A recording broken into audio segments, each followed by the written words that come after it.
Hi guys, welcome to SSC compiler and defence. मैं श्वेता आप सभी का स्वागत करती हूं अपने YouTube channel SSC compiler and defence में। आज हम लोग पढ़ने वाले हैं आर्मी, जीडी एंड ट्रेड्समैन के प्रैक्टिस से 3 को। तो बहुत सारे बच्चे जो है वो कमेंट में बोल रहे थे कि इसका जो लेवल है वो मतलब मैथ्स में इसमें जो लेवल है वो उन लोग को कम लग रहा है। ओके, तो मैंने क्या किया, ये जो प्रैक्टिस सेट है इसमें हम लोग उससे हार्ड लेवल के मैथ्स को और रीजनिंग को लेंगे। और रही बात जीके की, तो जीके में ये जो सारे क्वेश्चंस होते हैं ये मिक्स होते हैं और ये मैं जीके आप सभी को कराती हूँ, तो इसमें मैं एक्स्ट्रा चीज़ें भी आप सभी को बताती हूँ। ये नहीं कि मैंने ये सिर्फ 15 क्वेश्चंस करवा दिए और हो गए। मैं इसमें आप सभी को थोड़ा एक्स्ट्रा चीज़ें भी बताती हूँ इसके साथ साथ। और ये जीके के लेवल की बात रही तो जीके सभी कंपटीशंस में, यहाँ तक कि आईएएस, आईपीएस, ये सारे में सबका लेवल सेम ही होता है। उसमें जो हम जीके जो है वो जनरल लेवल पे पूछा जाता है, जो हम लोग को मतलब एक कॉमन व्यक्ति को, एक कॉमन पर्सन को पूरा उसका नॉलेज रहना चाहिए। तो ऐसे जीके हमारे कंपटीशंस में पूछे जाते हैं। तो जीके की तो कोई ये ज़्यादा है नहीं, उसको हम लोग को, हालांकि उसका सिलेबस बहुत वास्ट है, तो हम लोग ज़्यादातर चीज़ें क्या करते हैं, ज़्यादातर प्रीवियस ईयर को लेके ही हम लोग चलते हैं। ओके, तो मैंने क्या किया, इसमें ये जो प्रैक्टिस सेट 3 है इसमें मैंने मैथ्स के क्वेश्चंस का लेवल जो है वो थोड़ा ऊपर रखा है और फिर से रीजनिंग का भी ऊपर है। ओके, और रही बात यहाँ पे आप सभी के मैथ्स के हार्ड लेवल को करने की, तो मैंने प्लेलिस्ट बना रखा है। आर्मी, जीडी एंड टीडीएन का एक मैंने अलग से प्लेलिस्ट बनाया हुआ है, उसको आप लोग जाके एक्सेस कीजिए और वहाँ से जितनी भी मैथ्स की मेरी वीडियो है उसको देखिए। मैंने वहाँ पे आप सभी के लिए मैथ्स के, वहाँ पे जितने भी मैथ्स की मेरी वीडियो हैं, प्लस में उसमें जीके की ट्रिक्स जो मैंने बना रखा है, उसमें हिस्ट्री जो है, मैंने जितनी भी मैंने बनाए हुए वीडियो जो कि आर्मी, जीडी एंड टीडीएन के लिए इम्पॉर्टेंट है, मैंने एक प्लेलिस्ट में बना रखा है उसको। तो मैं यहाँ पे वीडियो के लास्ट में इंड स्क्रीन पे भी मैं प्लेलिस्ट को, वहाँ से भी आप लोग जाके प्लेलिस्ट को एक्सेस कर सकते हो, या मेरे चैनल पे जाइए, SSC compiler and defence search कीजिए, वहाँ पे आप लोग प्लेलिस्ट पे क्लिक कीजिएगा, प्लेलिस्ट लिखा होगा, वहाँ से आप सभी को दिख जाएगा आर्मी, जीडी एंड टीडीएन का प्लेलिस्ट। वहाँ से भी जाके आप लोग प्लेलिस्ट को एक्सेस कर सकते हो। तो आप लोग मेरे प्लेलिस्ट को देखिए, वहाँ से जो आप सभी को जितने भी हार्ड क्वेश्चंस होंगे और जितनी भी डाउट है आप लोग मेरे टेलीग्राम चैनल पे पूछ सकते हो, जिसका लिंक मैंने डिस्क्रिप्शन में दे रखा है। ओके, या कमेंट करके भी आप लोग पूछ सकते हो। तो अभी हम लोग चलते हैं, इसको स्टार्ट करते हैं, जो कि हमारा प्रैक्टिस सेट 3 है। इसमें पार्ट 1 है जिसमें हम लोग को जीके को देखना है। तो यहाँ पे जो हमारा फर्स्ट क्वेश्चन है, भारत में मुद्रा की छपाई डैश के द्वारा की जाती है। तो भारत में मुद्रा की छपाई किसके द्वारा की जाती है? ये की जाती है भारतीय रिजर्व बैंक, आरबीआई के द्वारा मुद्रा की छपाई की जाती है। मुद्रा की छपाई आरबीआई के द्वारा की जाती है। और भारत में जितने भी बैंक है उसको कौन रेगुलेट करता है? उसको रेगुलेट करता है आरबीआई ही, उसको रेगुलेट करता है। और करेंट अफेयर्स की अगर हम लोग बात करें तो 1 जनवरी 2020 को आरबीआई ने दृष्टिबाधितों के लिए एक मनी ऐप लॉन्च किया है। मनी ऐप लॉन्च किया गया है आरबीआई के द्वारा दृष्टिबाधितों के लिए, जो अंधे लोग हैं उनके लिए मनी ऐप लॉन्च किया गया है। तो ये रही आरबीआई की बात। अभी चलते हैं नेक्स्ट क्वेश्चन। महात्मा गांधी को सबसे पहले जेल कब भेजा गया था? तो उनको सबसे पहले जेल 1908 में भेजा गया था। महात्मा गांधी को सबसे पहले जेल 1908 में भेजा गया था। ये कहाँ भेजा गया था? 1908 में। इंडिया में तो भेजा नहीं गया था, वो भी ये 2 मंथ के लिए इनको साधारण जेल में कैद थे, वो भी साउथ अफ्रीका में, दक्षिण अफ्रीका में, जहाँ श्वेत और अश्वेत के ये वहाँ पे ये आंदोलन इन्होंने चलाया था। तो वहाँ के जो और भी जो आंदोलनकारी थे, जो वहाँ पे और भी जो नेता थे, उनके साथ गांधी जी को भी अरेस्ट किया गया था और 2 मंथ के लिए उनको कारावास में रखा गया था। तो ये 1908 में वे सबसे पहले जेल गए थे। ओके, तो अभी हम लोग नेक्स्ट क्वेश्चन देखते हैं। डैश ने सती प्रथा के उन्मूलन में अभूतपूर्व योगदान दिया। तो ये किसके द्वारा दिया गया था? ये योगदान दिया गया था राजा राम मोहन राय के द्वारा। तो राजा राम मोहन राय ने सती प्रथा के उन्मूलन में अभूतपूर्व योगदान दिया। जो नेक्स्ट क्वेश्चन है हमारा, इंडियन सुपर लीग भारत में डैश के खेल को प्रोत्साहन देने के लिए एक प्रयास है। तो इंडियन सुपर लीग ये किस खेल के प्रोत्साहन के लिए ये भारत में जो है ये मतलब ये प्रयास किया जा रहा है? तो ये फुटबॉल के खेल को प्रोत्साहन देने के लिए। और अगर हम लोग पूरे विश्व की बात करें, पूरे वर्ल्ड की बात करें, तो फीफा जो फुटबॉल है फीफा उसको रेगुलेट करता है। फीफा इसको, फुटबॉल के खेल को पूरे वर्ल्ड में कौन रेगुलेट करता है? फीफा रेगुलेट करता है। हमारा जो नेक्स्ट क्वेश्चन है, डैश माउंट एवरेस्ट पर चढ़ने वाली भारत की प्रथम महिला थी। तो वो कौन थी? बछेंद्री पाल। बछेंद्री पाल माउंट एवरेस्ट पे चढ़ने वाली भारत की प्रथम महिला थी। ओके, तो अभी हम लोग देखते हैं नेक्स्ट क्वेश्चन को। और यहाँ पे मैं बता दूँ, जो हमारा माउंट एवरेस्ट है इसकी ऊंचाई जो कि सबसे ऊंची चोटी है, तो इसकी ऊंचाई कितनी है? 8,850। जो अभी हम नेक्स्ट क्वेश्चन को देख लेते हैं, भारत में आने वाले प्रथम ईसाई धर्म प्रचारक कौन थे? तो भारत में आने वाले जो प्रथम ईसाई धर्म प्रचारक थे वो थे सेंट थॉमस। सेंट थॉमस जो कि भारत में आने वाले प्रथम ईसाई धर्म प्रचारक थे। जो हमारा नेक्स्ट क्वेश्चन है, वर्तमान में फारस को किस नाम से जाना जाता है? तो वर्तमान में फारस को ईरान के नाम से जाना जाता है। जो हम लोग एंशिएंट यानी जो हिस्ट्री में, जो इतिहास में हम लोग फारस जिसको बोलते थे, वो अभी किस नाम से जाना जाता है? ईरान नाम से जाना जाता है। अभी चलते हैं नेक्स्ट क्वेश्चन की ओर। प्रदूषण नियंत्रण के लिए ऑड इवन पॉलिसी सबसे पहले भारत में कहाँ लागू की गई थी? तो ये लागू की गई थी दिल्ली में। जो राष्ट्रीय राजधानी क्षेत्र दिल्ली में प्रदूषण नियंत्रण के लिए ऑड इवन पॉलिसी ये लागू की गई थी सबसे पहले। मद्रास का युद्ध कब हुआ था? तो मद्रास का युद्ध हमारा हुआ था 1746 ईस्वी में। 1746 ईस्वी में मद्रास का युद्ध हुआ था। श्री वेंकटेश्वर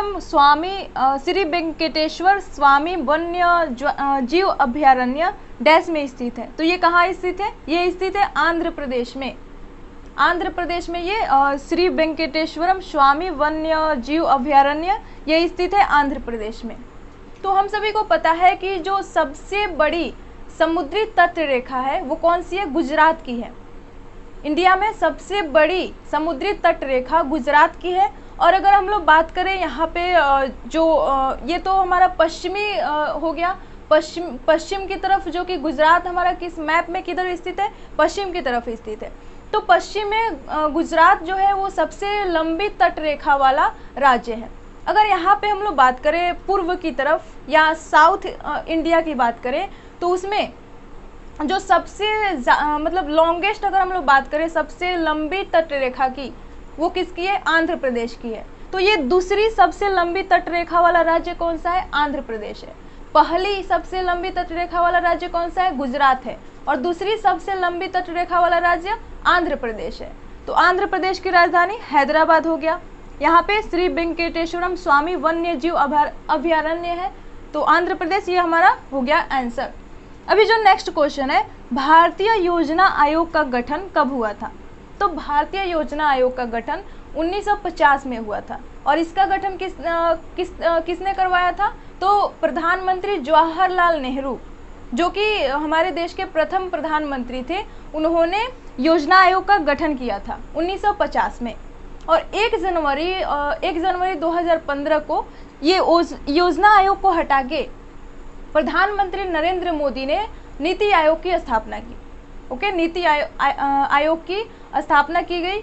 तो यहाँ पे योजना आयोग जो कि 1950 में पंडित जवाहरलाल नेहरू के द्वारा स्थापित किया गया था, 1 जनवरी 2015 को उसके जगह पे नीति आयोग की स्थापना की गई, जिसका फुल फॉर्म क्या होता है? नीति का national institution for transforming India. यहाँ पे नीति का अगर हम लोग फुल फॉर्म की बात करें तो ये क्या हो जाएगा? ये हो जाएगा नेशनल इंस्टीट्यूशन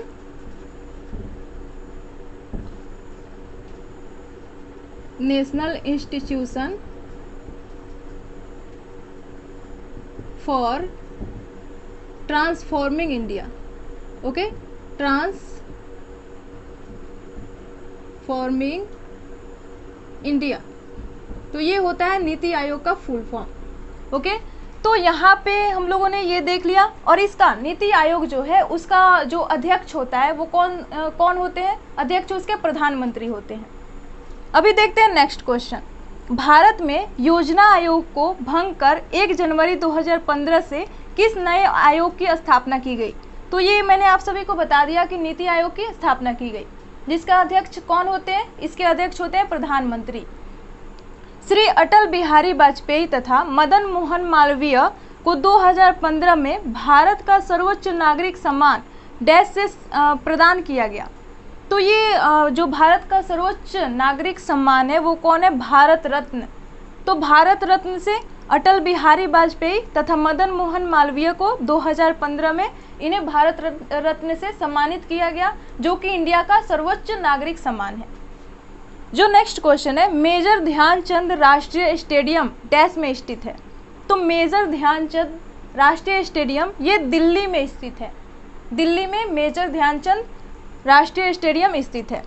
और ध्यानचंद को क्या बोलते हैं? ध्यानचंद को हॉकी का जादूगर बोला जाता है। ये भी क्वेश्चंस ऐसे पूछे जाते हैं। जैसे उड़न परी किसको बोला जाता है? उड़न परी पीटी उषा को बोला जाता है। ऐसे बहुत सारे नेम हैं, तो ये सारे हम लोग को भी याद करना हम लोग को बहुत ही इम्पोर्टेंट होता है। तो यहाँ पे अभी चलते हैं नेक्स्ट क्वेश्चन की ओर। निम्नलिखित में से कौन सा समाचार पत्र भारत का एक प्रमुख अंग्रेजी समाचार पत्र है? तो भारत का प्रथम अंग्रेजी समाचार जो कि बहुत ही प्रमुख है वो कौन सा है? तो वो है times of India. Times of India जो कि भारत का जो है वो प्रथम एक प्रमुख अंग्रेजी समाचार पत्र है, ये टाइम्स ऑफ इंडिया है। तो ये हमारे जीके के हमारे अभी क्वेश्चंस रहे जो कि 15 क्वेश्चंस है। अभी हम लोग चलते हैं जनरल साइंस के क्वेश्चंस की तरफ, जो वो भी 15 है। उसके बाद हम लोग मैथ्स के क्वेश्चंस करेंगे, फिर हम लोग रीजनिंग के क्वेश्चंस करेंगे। तो चलिए चलते हैं यहाँ पे जनरल साइंस के क्वेश्चंस की ओर। चलिए देखते हैं नेक्स्ट पार्ट, जो कि हमारा पार्ट 2 है, जीएस यानी जनरल साइंस सामान्य ज्ञान का ये हमारा पार्ट है। तो यहाँ पे जो हमारा क्वेश्चन है इसमें फर्स्ट वो है ओजोन का रंग कैसा होता है? तो ओजोन का रंग जो है वो हल्का नीला या काला, यानी जब ये ओजोन जब इसको हम लोग सॉलिड फॉर्म में देखते हैं तो ये हल्के नीले रंग का होता है, हल्का ये मतलब ब्लू कलर का होता है। और वहीं अगर इसको हम लोग लिक्विड फॉर्म में देखें तो ये लिक्विड फॉर्म में काला दिखाई देता है। अगर इसके फॉर्मूले की बात करें तो जो इसका फॉर्मूला है वो O3 होता है। ओजोन का फॉर्मूला ये O3 होता है, यानी ये ऑक्सीजन के संयोजकों से मिलकर बना हुआ है। ये O3 है, ये जो क्या है ये ऑक्सीजन के संयोजक से मिलकर बना हुआ है। O3 इसका जो है वो क्या हुआ, इसका रासायनिक फॉर्मूला हो गया, रासायनिक सूत्र हो गया। इसका जो रंग है वो हल्का नीला या काला होता है। और इसकी अगर बात करें तो ये टॉक्सिक इन नेचर, यानी ये विषैला होता है। ये मतलब ये दुर्गंध टाइप का, अगर इसके मतलब हम लोग बात करें कि इसके सुगंध की, तो इसमें सुगंध नहीं होती, इसमें दुर्गंध होती है। अभी चलते हैं नेक्स्ट क्वेश्चन की ओर। जो नेक्स्ट क्वेश्चन है, सूखे हुए किशमिश में पानी डालने पर फूल जाता है। तो ये कौन सा इसमें अपना क्वालिटी दर्शा रहा है, इसमें इसका गुण क्या है? तो ये यही दर्शाना चाहता है कि जो विलयन है, जिस विलयन में रखा गया है, यानी बाह्य विलयन जो है वो अति पराशारी है।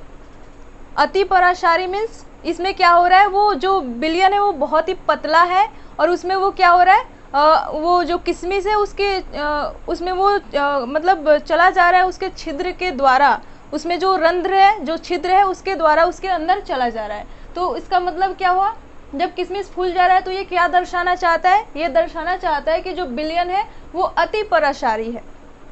जो नेक्स्ट क्वेश्चन है, डेसिबल की इकाई। डेसिबल की इकाई क्या है, मतलब डेसिबल किसकी इकाई है? तो ये जो है ये ध्वनि की इकाई है। और ये क्या करता है, ये ध्वनि स्तर की माप करता है। डेसिबल ये ध्वनि स्तर की माप करता है और ये ध्वनि की इकाई है। इसे डीबी से रिप्रेजेंट करते हैं, इसको हम लोग डीबी से ऐसे हम लोग इसको रिप्रेजेंट करते हैं, डेसिबल। अभी जो नेक्स्ट क्वेश्चन है, डैश तापमान पर सेंटीग्रेड और फ़ारेनहाइट पैमाने का मान एक समान होता है। तो ये किस टेम्परेचर पर ये एक समान होता है? वो सेंटीग्रेड हो गया या फ़ारेनहाइट हो गया। तो ये -40 डिग्री सेल्सियस, -40 डिग्री पे ये दोनों जो है ये क्या होते हैं, ये समान मतलब इनका जो वैल्यू होता है वो समान होता है। -40 डिग्री सेल्सियस पे ये वो चाहे सेंटीग्रेड हो गया या फ़ारेनहाइट हो गया, ये दोनों समान होते हैं, इनका दोनों का वैल्यू समान होता है। जो नेक्स्ट क्वेश्चन है, चुंबकीय क्षेत्र डैश है, यानी सदिश है कि अदिश है, ये वेक्टर क्वांटिटी है या स्केलर क्वांटिटी है? तो जो चुंबकीय क्षेत्र है ये सदिश राशि है। चुंबकीय क्षेत्र ये सदिश राशि है। और जो चुंबकीय क्षेत्र रेखाएं हैं वो क्या होती हैं, वो कभी भी एक दूसरे को नहीं काटती। जो चुंबकीय क्षेत्र रेखाएं हैं वो कभी भी एक दूसरे को नहीं काटती हैं।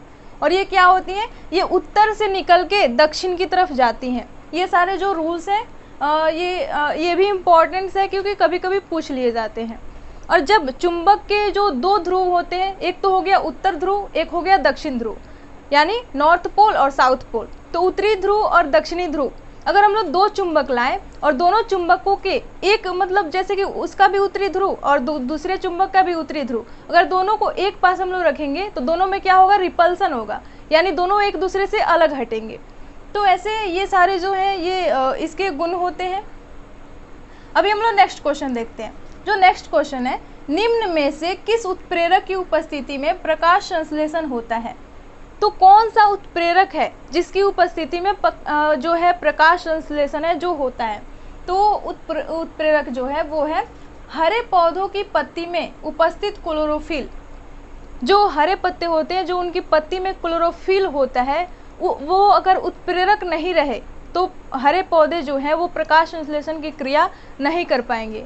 वैसे अगर हम लोग बोले कि प्रकाश संश्लेषण में कौन कौन सा जो अवकारक है उसकी जो है महत्वपूर्ण भूमिका होती है, तो हम सभी को पता है कि वो क्या करते हैं, वो मिट्टी से जल लेते हैं, हवा से क्या लेते हैं, कार्बन डाइऑक्साइड लेते हैं, और सूर्य से जो सूर्य का प्रकाश लेते हैं, और वो क्या करते हैं, और यहाँ से जल हो गया, मिट्टी से जल हो गया, वायुमंडल से कार्बन डाइऑक्साइड हो गया, और यहाँ से और क्लोरोफिल अपना लेते हैं अपने पत्ती से, और मिलके ये क्या बनाते हैं, अपना भोजन बनाते हैं, और भोजन बनाते हैं और साथ में ऑक्सीजन जो है वो बाहर निकालते हैं। तो ये इनका जो है ये इम्पॉर्टेंट है। लेकिन जो उत्प्रेरक होता है वो जो थोड़ा मतलब जो विशेष प्रकार का एक उसमें और भी कारक है, वो कौन सा है, क्लोरोफिल। और अगर हम लोग बात करें इनके भोजन की, तो यहाँ पे जो फ्लोएम एक उत्तक होता है, पौधों में दो टाइप के उत्तक होते हैं, एक जाइलम उत्तक और एक फ्लोएम उत्तक। तो जो जाइलम है वो क्या करता है, वो जल मतलब जड़ों से जल को ट्रांसफ़र करता है, पूरे पौधे के जितने भी भाग होते हैं उसमें वो जाइलम के द्वारा वो क्या करता है, जल को लेके, और जितनी भी उसके शाखाएं होती है, शाखाएं से लेके पत्तियों तक वो पूरे जल को पहुंचाता है। ओके। और वहीं अगर हम लोग फ्लोएम उत्तक की बात करें तो फ्लोएम से क्या होता है, फ्लोएम से जब वो पत्तियों के द्वारा भोजन को बना लेता है तो वो क्या करता है, वो फ्लोएम उत्तक के माध्यम से पूरे पौधे तक उस भोजन को पहुंचाता है। फ्लोएम उत्तक से पूरे पौधे तक भोजन को पहुंचाता है।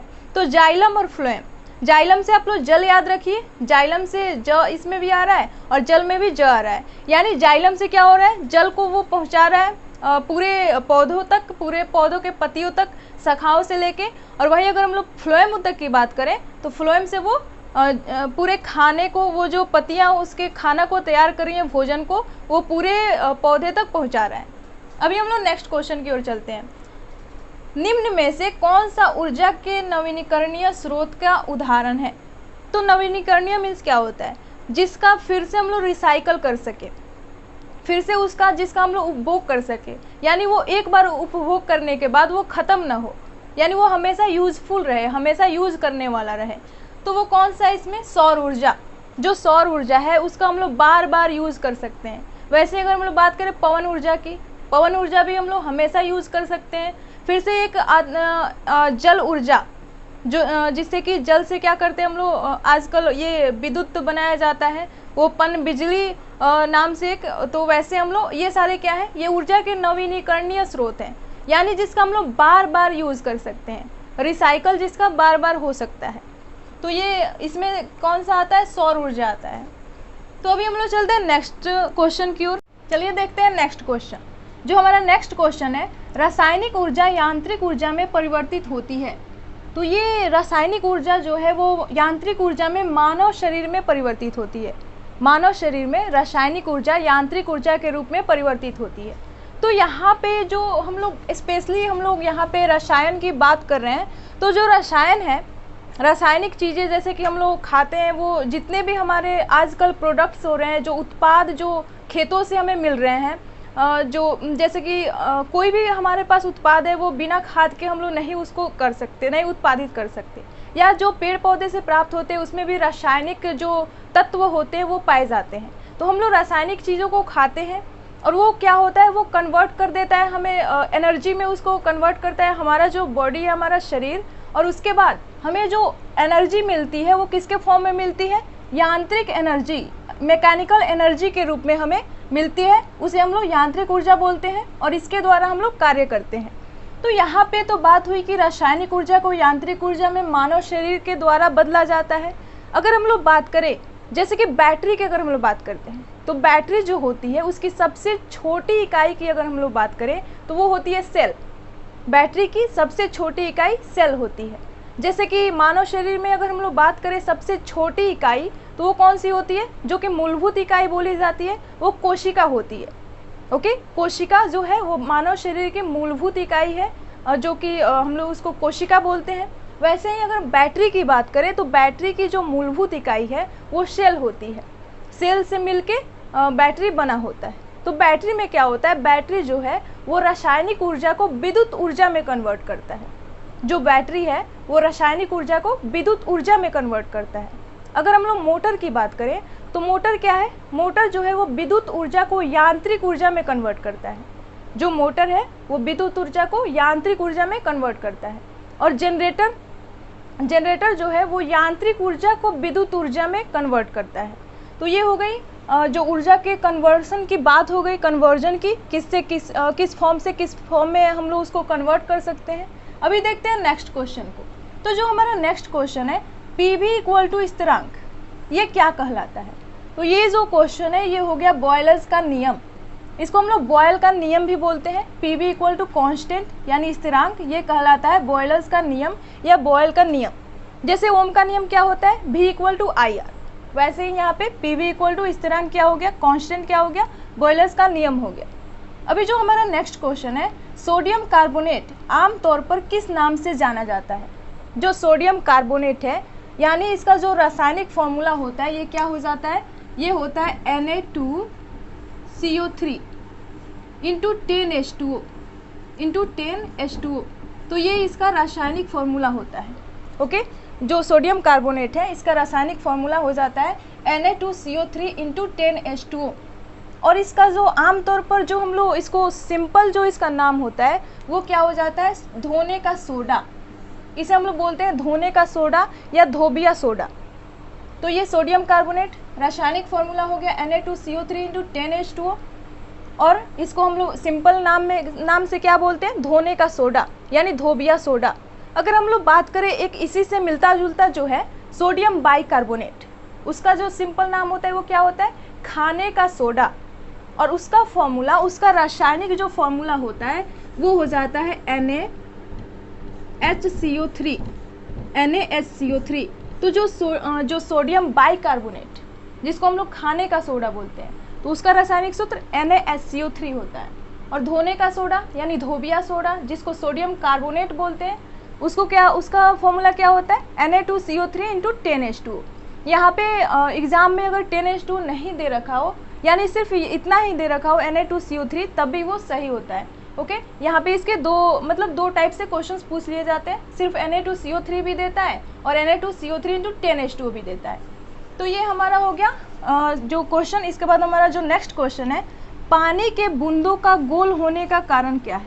तो जो पानी के बूंदे हैं वो पृष्ठ तनाव, सरफेस टेंशन, सतही तनाव जिसे बोलते हैं, उसके कारण जो पानी की बूंदे हैं वो गोल होती हैं। पानी की बूंदे हो गई या जो हम लोग जो जैसे कि साबुन के बुलबुले होते हैं वो भी गोल होते हैं। तो ये तो रीज़न होता है, रीज़न हम लोग के दिमाग में होना चाहिए कि ये गोल ही क्यों होती हैं। तो उसका जो रीज़न है वो है सरफेस टेंशन, सतही तनाव, पृष्ठ तनाव, उसके वजह से क्या होती हैं वो गोल होती हैं।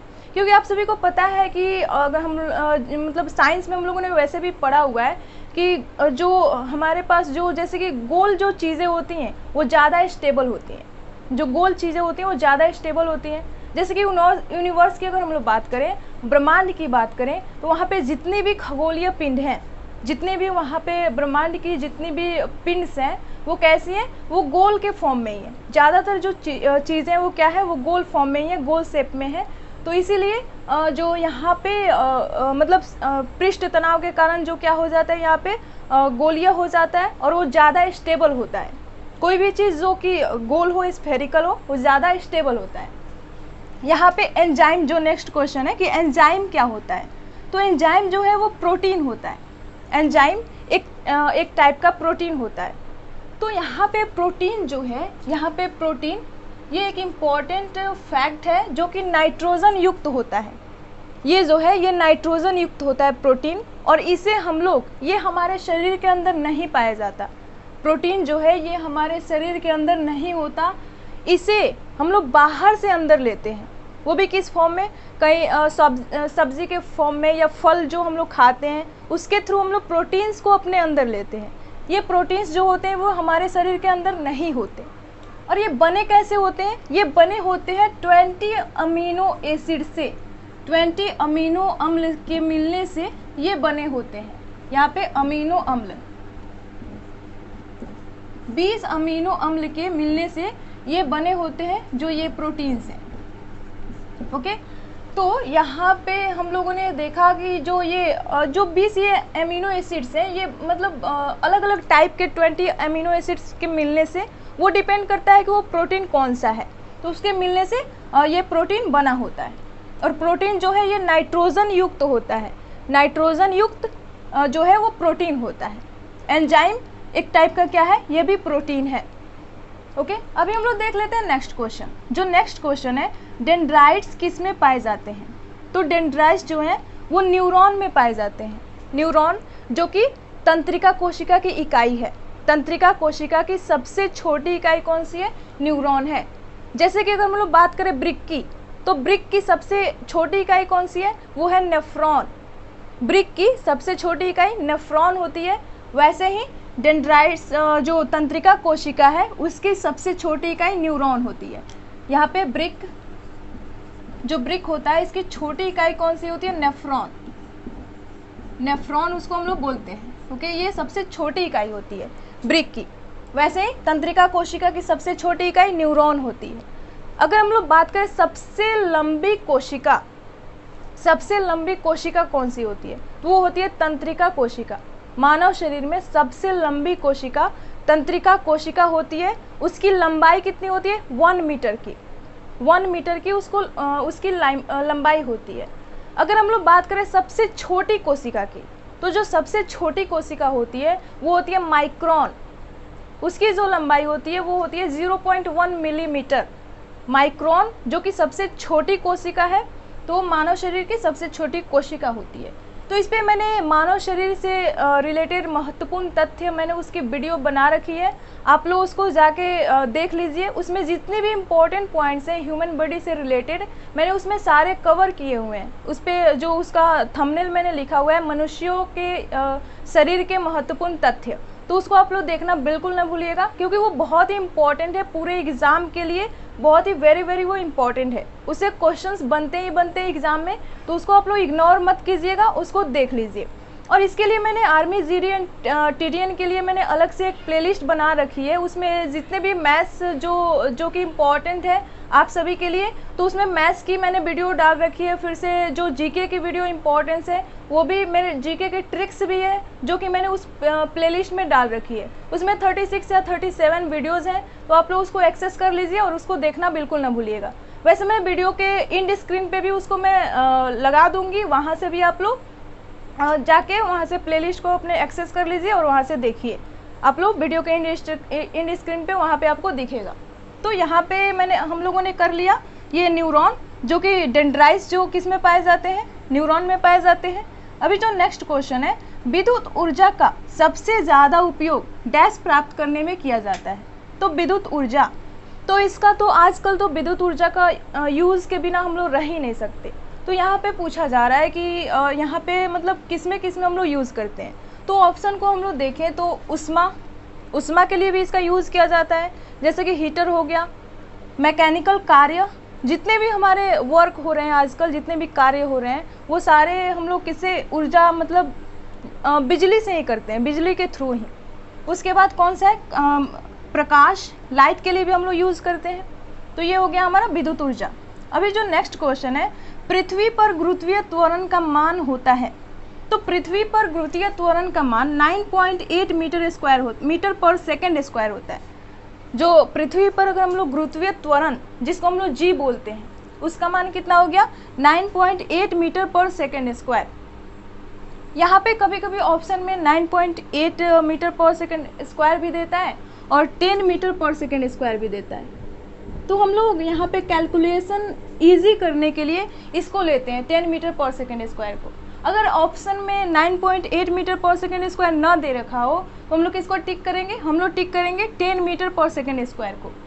अगर ये 9.8 मीटर पर सेकेंड स्क्वायर दे रखा हो और 10 मीटर पर सेकेंड स्क्वायर भी दे रखा हो तो हम लोग किसको टिक करेंगे, हम लोग इसी को टिक करेंगे 9.8 मीटर पर सेकेंड स्क्वायर को।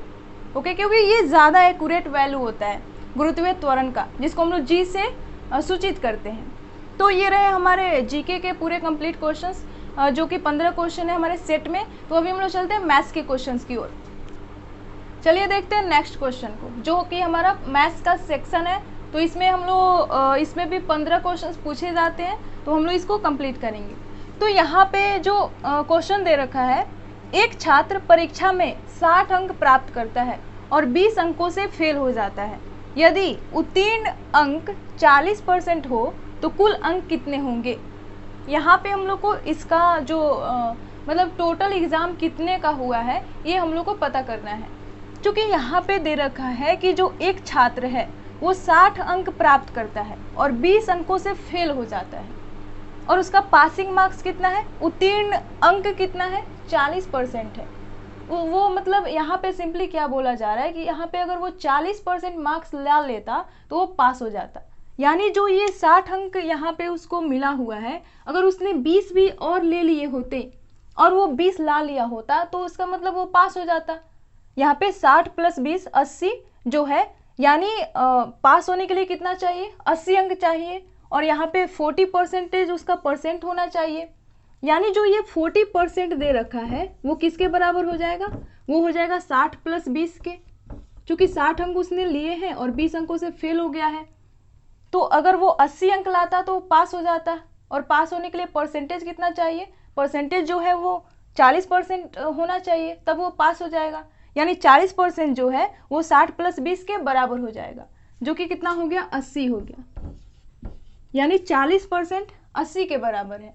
हम लोग क्या मान लेते हैं कि जो हम लोग मान लेते हैं कि माना जो उसका उत्तीर्णांक था, जो उसका टोटल जो उसका मतलब यहाँ पे जो एग्ज़ाम हुआ है टोटल, वो एग्ज़ाम कितने का हुआ है, 100% का हुआ है। हम लोग ये मान लेते हैं कि जो टोटल जो एग्ज़ाम हुआ है वो 100% का एग्ज़ाम हुआ है।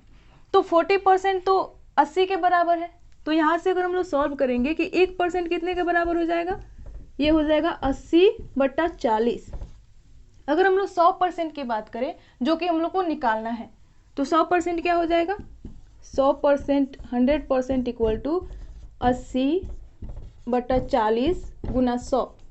तो यहाँ से हमारा 100% की वैल्यू निकलेगी जो कि हमें चाहिए। तो 40 इसको मैं काट दूंगी 80 को 2 बार में, तो यहाँ से कितना आ गया, 200। तो जो ये 200 है वो क्या है, 100% की वैल्यू आ गई, जो कि हमें निकालना था कुल अंक।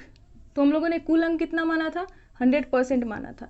तो 100% = 200, यानी 200 क्या है, ये हमारा टोटल अंक है, कुल अंक है ये।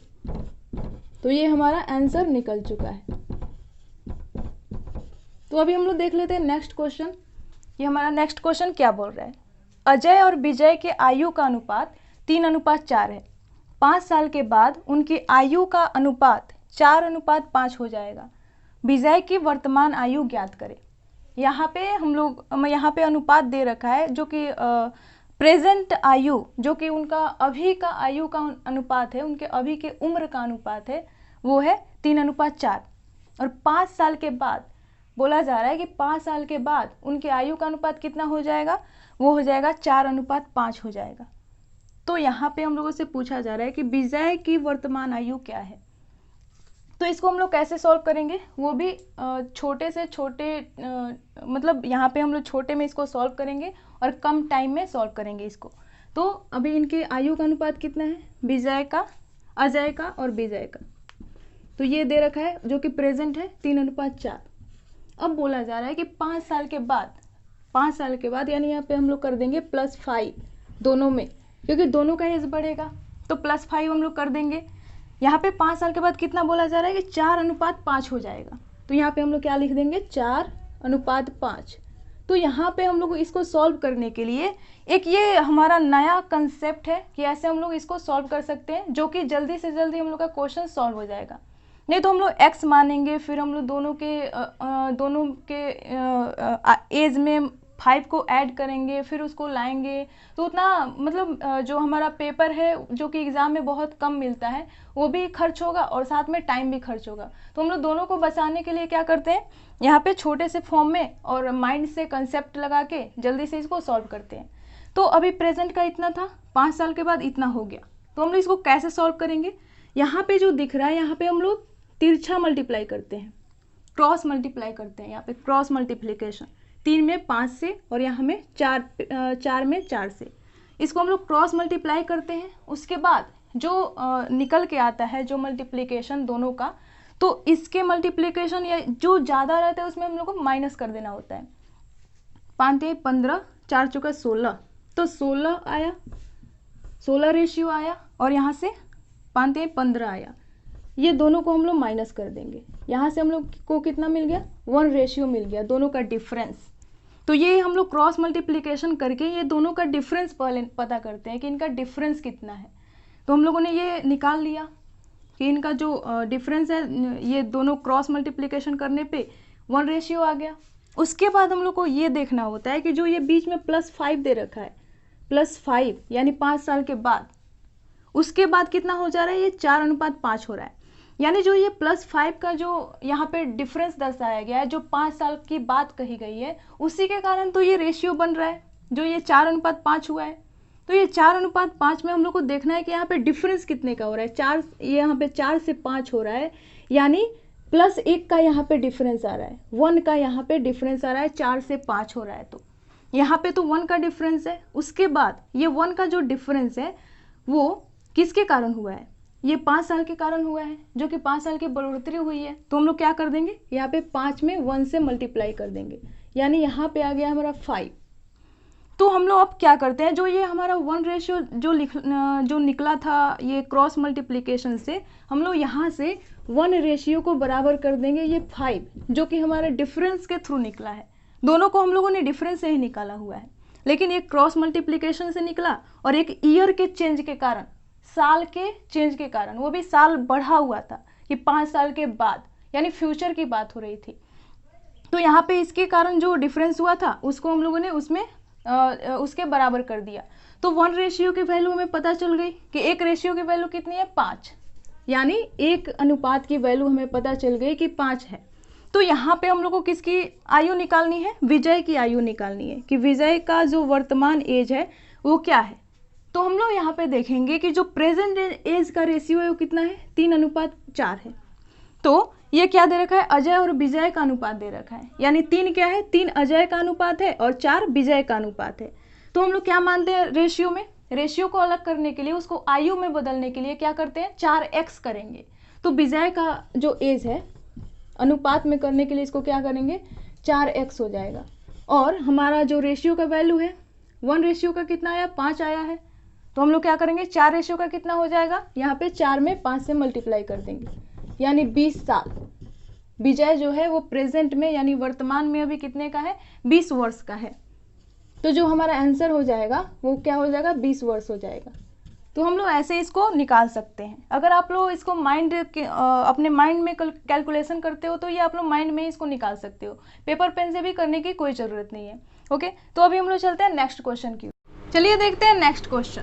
जो हमारा नेक्स्ट क्वेश्चन है, साधारण ब्याज की किस दर से 8 वर्ष की अवधि में 4200 रुपये की राशि 6216 बन जाएगी।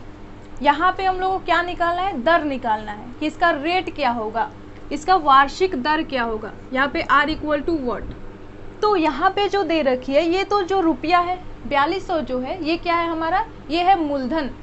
ये जो 4200 दे रखा है ये है हमारा P यानी मूलधन। और 8 वर्ष में ये कितना हो गया है बढ़ के, ये हो गया है 6216, यानी ये क्या हो गया मिश्रधन। और मिश्रधन को हम लोग क्या बोलते हैं अमाउंट, ए से उसको रिप्रेजेंट करते हैं। तो पी जो है हमारा मूलधन वो 8 वर्ष में कितना हो गया है 6216 रुपये हो गया है। यानी यहाँ पे ब्याज जुट गया है, जो कि कितने सालों का ब्याज है 8 सालों का ब्याज जब उसमें जुट गया है 4200 रुपये में, तो कितना बन गया है 6216 रुपये। तो यहाँ पे हम लोग को सॉल्व करना है, यहाँ पे हम लोग को रेट निकालना है, वो भी जल्दी से जल्दी इसको निकालना है। तो हम लोग कैसे निकालेंगे ये हम लोग को देखना है। तो जो ये P है और E है, तो हम लोग जानते हैं कि हम लोग को अगर ब्याज निकालना होता है, सिंपल इंटरेस्ट निकालना होता है, तो हम लोग क्या करते हैं SI इक्वल टू क्या करते हैं हम लोग A में से P को माइनस करते हैं। तो हमारा A यानी अमाउंट कितना है जो कि मिश्रधन है 6216 रुपये, और P कितना है मूलधन वो है 4200 रुपये। तो यहाँ से जो हमारा ब्याज निकलेगा वो कितना हो जाएगा, इसको हम लोग माइनस करेंगे। तो यहाँ तो 16 हो गया, फिर 2 से 2 ये 0, और 6 में से 4 गया 2, यहाँ पे 2016 रुपये। ये कितना, ये क्या आया है, ये है हमारा 8 सालों का ब्याज है। ये क्या है, ये 8 सालों का ब्याज आया हुआ है। ये 1 साल का तो ब्याज है नहीं, क्योंकि 8 सालों में जो 4200 रुपये है वो 6216 रुपये बना है। यानी जो ये ब्याज आया है ये कितने का है, ये 8 सालों का ब्याज है। ये कितना का है, ये 8 ईयर्स का ब्याज है, 8 ईयर्स का ये ब्याज है। तो हम लोग क्या करेंगे, ये तो 8 सालों का ब्याज कितना है 8 ईयर्स का ब्याज जो कि दे रखा है 2016 रुपये। तो 1 ईयर का अगर हम लोग को ब्याज निकालना हो तो कितना होगा, इसको हम लोग काट देंगे 8 से, 8 दूनी 16, 8 पचे 40 और 8 दूनी 16, यानी 1 साल का ब्याज आ गया 252 रुपये। अगर हम लोग को मूलधन निकालना होता है तो मूलधन हम लोग को अगर हम लोग को दर निकालना होता है तो दर का फॉर्मूला क्या होता है, यहाँ पे सिंपली अगर हम लोग बात करें दर निकालने की, तो हम लोग दर निकालते वो भी 1 साल का दर, और दर हमेशा क्या निकाला जाता है वार्षिक निकाला जाता है। और ये भी आप लोगों को पता होना चाहिए कि जो दर है वो हमेशा मूलधन पे कंसीडर किया जाता है, हमेशा जो मूलधन होता है उस पर हम लोग दर को निकालते हैं। यानी यहाँ पे, और इसकी मैं बता दूँ कि जो सिंपल इंटरेस्ट हो गया, कंपाउंड इंटरेस्ट हो गया, प्रॉफिट एंड लॉस, और जितने भी सारे चैप्टर्स हैं परसेंटेज, वो सारे वीडियोज़ मैंने एक प्लेलिस्ट बना रखी है army and GD and TDN को देख के। तो आप लोग उसमें जाके वो वाला वीडियो जितने भी मैथ्स की है वो देख लीजिए, साथ में जीके की, जीएस की और ट्रिक की वीडियो भी मैंने बना रखी है। तो उसकी मैंने एक प्लेलिस्ट बना रखी है, उस पर आपको सभी चीज़ें मिल जाएंगी। तो वहाँ से आप लोग को वो देखना बहुत ही इंपॉर्टेंट है आपके एग्ज़ाम के लिए, तो उसको आप लोग देखना मत भूलिएगा। तो यहाँ पे 1 ईयर की हम लोग के पास ब्याज आ चुकी है। अब हम लोग को रेट निकालना है। तो यहाँ पे रेट हम लोग सिंपली कैसे निकालते हैं, ब्याज हमारा कितना है 252 रुपये, मूलधन कितना दे रखा है 4200 रुपये, और रेट निकालना होता है। और टाइम कितने का है, टाइम 1 ईयर तो हम लोग यहाँ पे लिखेंगे नहीं, कोई फ़र्क नहीं पड़ता 1 ईयर से, यहाँ पे 100 से मल्टीप्लाई कर देंगे। ओके, तो हमारा रेट जो है वो निकल जाएगा। इसको हम लोग काट देंगे, 0 से 0 ख़त्म हो गया। फिर यहाँ पे हम लोग 6 से काट देंगे इसको, 42 से 6 बार में ये चला जाएगा, यानी R इक्वल टू कितना आ गया 6% हमारा आंसर आ गया।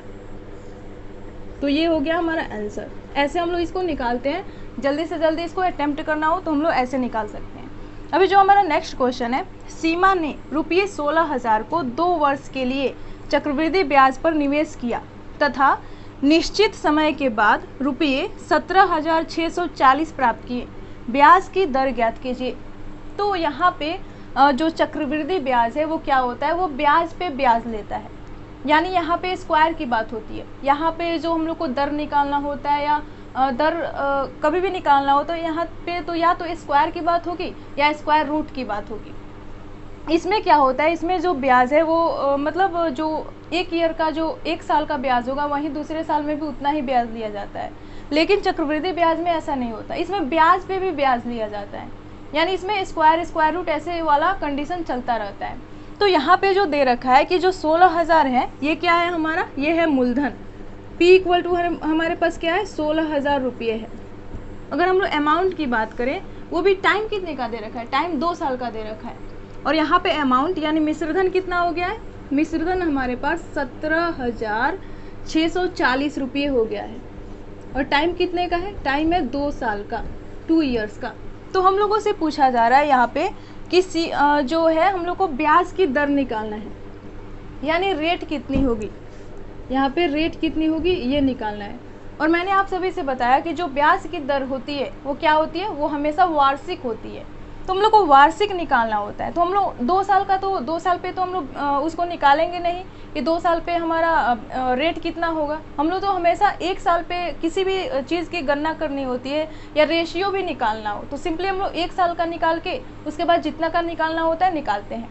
तो यहाँ पे जो मैं चूँकि मैं बता रही हूँ कि यहाँ पे या तो स्क्वायर की बात होती है या स्क्वायर रूट की बात होती है। तो जो यहाँ पे दे रखा है P और A, चक्रवृद्धि ब्याज, और यहाँ पे मूलधन की बात की गई है। ओके, तो यहाँ पे हम लोग क्या करेंगे, यहाँ पे हम लोग P और A ये दोनों का रेशियो निकालेंगे, P और A का हम लोग रेशियो निकालेंगे। ओके, तो P और A का रेशियो निकालने के लिए हम लोग क्या कर रहे हैं, वो भी 1 साल का निकालना है। ये दे रखा है 2 साल का, 2 साल का, ये हम लोग के पास ये कंडीशन जो है ये 2 साल का है। तो हम लोग को कितने का निकालना है, 1 साल का निकालना है। ये तो रेशियो है तो ये 0 से 0 चला जाएगा। ओके, अब यहाँ पे 2 साल का दे रखा है, तो 2 साल का अगर हम लोग को स्क्वायर रूट निकालना होता है तो हम लोग क्या करते हैं, यहाँ पे स्क्वायर लगा देते हैं। 2 साल का दे रखा है, 1 साल के लिए करने के लिए हम लोग क्या करेंगे, यहाँ पे स्क्वायर रूट लगाएंगे, यहाँ भी स्क्वायर रूट लगाएंगे, उसके बाद इसका रूट निकालेंगे हम लोग। तो 1600 का रूट क्या हो जाएगा, 40 हो जाएगा। 1600 का रूट 40, और इसका 1764 का रूट कितना हो जाएगा, ये हो जाएगा 42। तो हम लोगों ने क्या किया, हम लोगों ने P और A का रेशियो निकाल लिया। यहाँ पे P यानी मूलधन, A यानी अमाउंट यानी मिश्रधन। तो मूलधन और मिश्रधन का हम लोगों ने अनुपात निकाल लिया, वो भी कितने का, 1 साल का। तो ये हमारा अनुपात निकल चुका है, रेशियो निकल चुका है 40 और 42। तो हम लोग को पता है कि जो हमारा ब्याज होता है वो कितने होता है। क्योंकि आप सभी को पता होगा कि जो सिंपल इंटरेस्ट और कंपाउंड इंटरेस्ट यानी साधारण ब्याज और चक्रवृद्धि ब्याज, ये दोनों जो होते हैं वो 1 साल के लिए सेम होते हैं। 1 साल के लिए चक्रवृद्धि ब्याज बराबर साधारण ब्याज। तो यहाँ पे ये है हमारा मूलधन, ये है मिश्रधन। तो हम लोग को अगर SI निकालना हो, सिंपल इंटरेस्ट, या बोले तो हम लोग SI या CI दोनों बराबर ही होता है। तो SI और CI दोनों बराबर होगा, तो इसको हम लोग क्या करेंगे, निकालेंगे। तो ये तो हमारा क्या है, मिश्रधन है, ये मूलधन है। तो मिश्रधन में से मूलधन को माइनस कर देते हैं तो हमारा जो है ब्याज निकल जाता है। तो 42 में से 40 गया तो कितना बचा, 2 रेशियो।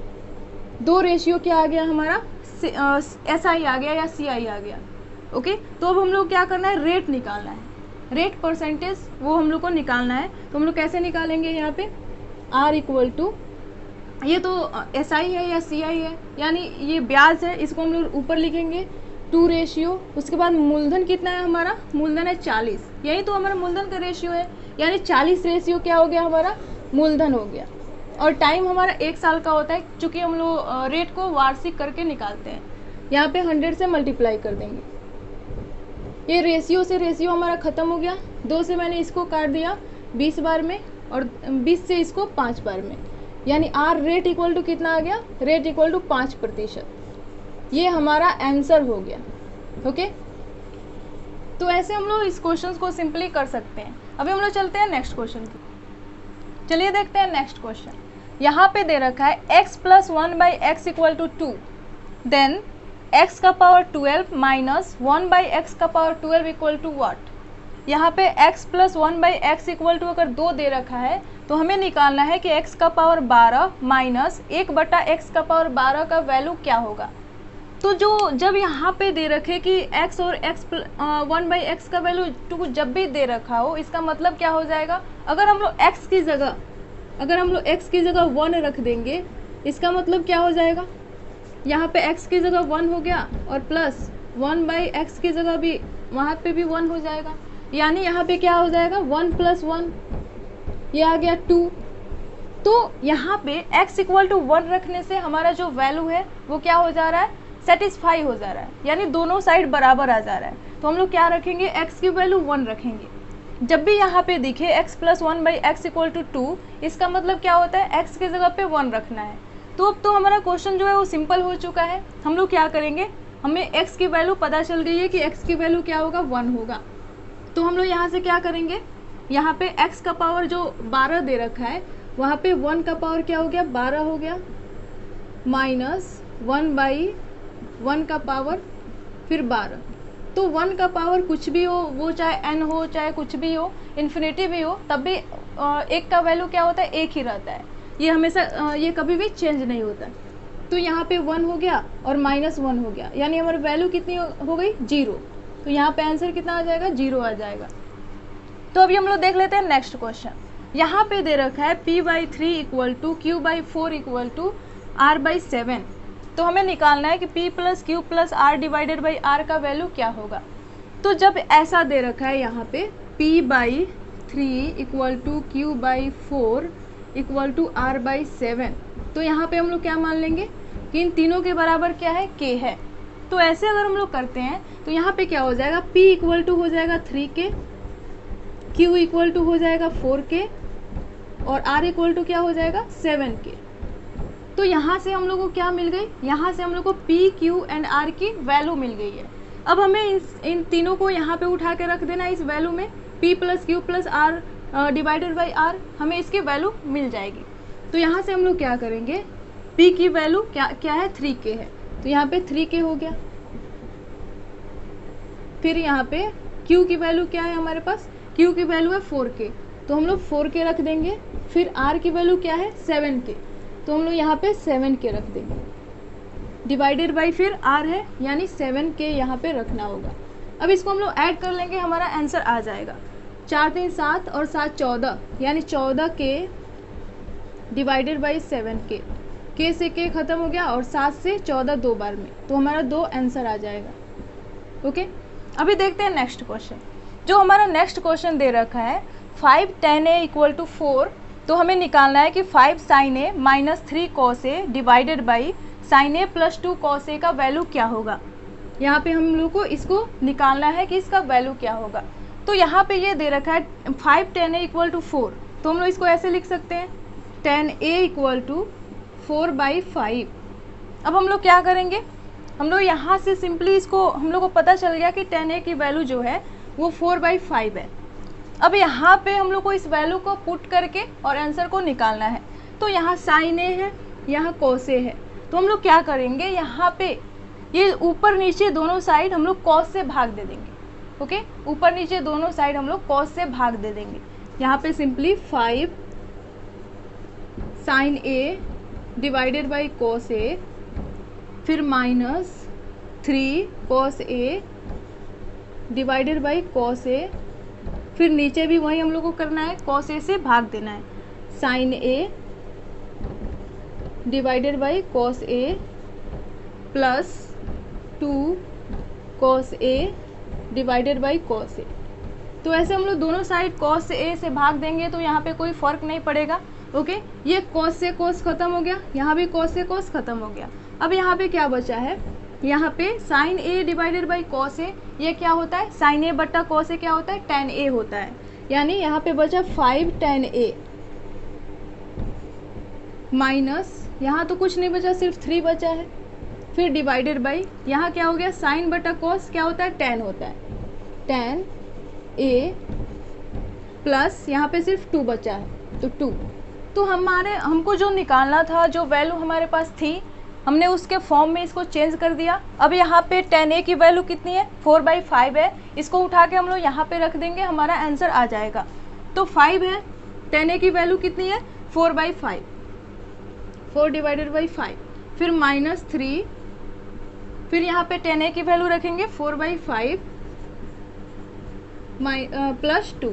अब इसको हम लोग सॉल्व कर लेंगे। ये तो चला गया, 5 से 5, 4 से 3 गया, तो कितना बचा, 1 बचा।